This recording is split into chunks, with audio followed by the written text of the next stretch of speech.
Hello, Jose Marti. This is Mr. Navas with another tech tip. This tech tip is going to discuss how to put in your final marking period 1 grades.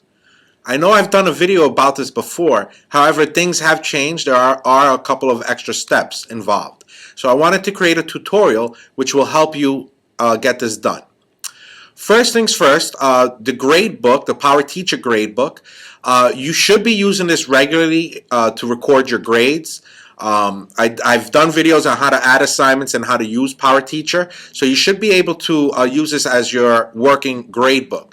However, if you don't use this as your gradebook and maybe use a different software, or maybe you're doing it the old way with the actual grading book, either way, if you whatever way you are using it, I need to show you how to get in your final Q1 marking period 1 final grades.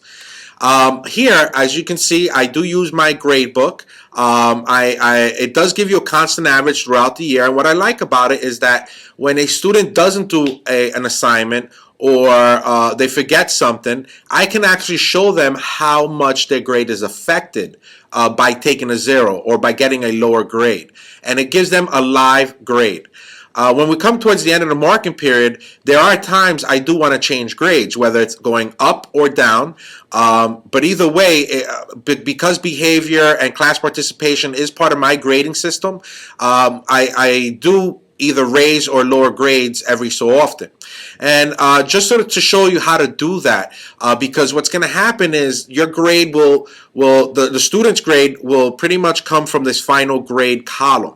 Okay, so if these are the grades you want your students to have, it's pretty simple. If not, if you do want to override any of these grades, you don't have to worry about going into the individual assignments and changing grades there.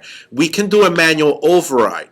For example, this student here has a 61 average. However, the student has come in for extra work, has gone above and beyond their duties as a student. Very polite, never behavior problem. If that's the case and they are working their hardest, I may want to, bring that grade up a little bit. So in order to do that, if I want to do a manual override, what I would do is highlight the student and go over where it says his final grade, over to 61. If I double click that, the score inspector pops up. Okay, your comments should be there, but if you click over to where it says score, manual override, if you click this, okay, you can now change the grade to whatever you want. So if I click that and I say I want to give him a 66, you do have to put the 66 on the percent and have the same grade where it says grade. You do have to have the same number in both. Once you do that and you click close, you will notice that next to the final grade now, there is a little red exclamation point. That's pretty much letting you know that you've done a manual override. Okay, so if that's the case and you want to change a grade, that's how you would do it, would be through a manual override. There's no need to go into the assignments and, breaking your head over math, deducting points or adding points to assignments. You can just do it right in your final grade. Okay.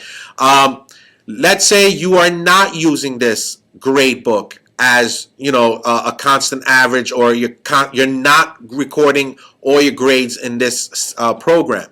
If that's the case, then you need to add one assignment. It doesn't matter what category you give the assignment. It should the maximum points allowed in the assignment should be 100, and then what you would do is put your final, after you calculated it aside somewhere, you would put your, for that assignment, just put their final grades for the marking period. So you would only have one assignment with just their final grades. If not, again, if you use it like I do, which is a constant grade book, recording everything that they do in class through this grade book, then they're going to give you a final average. Okay? Either way, if you need to change the grade, again, you want to do the manual override. Very important, the only extra step this year, please make sure that we are in 2011, 2012. Please make sure you are in the correct reporting term, which will be Q1. Obviously, if we're moving later on to the year, that will be changing to Q2, Q3, Q4.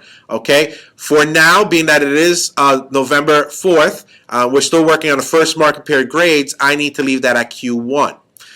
If all your grades are done and you are satisfied with all these final grades for your students, you've done your manual overrides, you've fixed averages, or you put in your one final average. If this is what you're happy with, because what happens is Gradebook is going to use this final grade column for the grade that will show on the report card. Whenever you are done, we must go where it says Q1 in progress here. You want to click on that. This box pops up. You want to click where it says Final Grades Complete.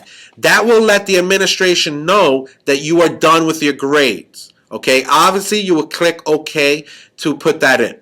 Okay, so again, please, we must do this, because if not, we will not have accurate grades.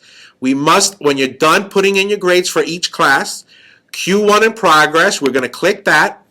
We're going to click the box where it says final grades are complete. That's pretty much letting us know you are done with your grades.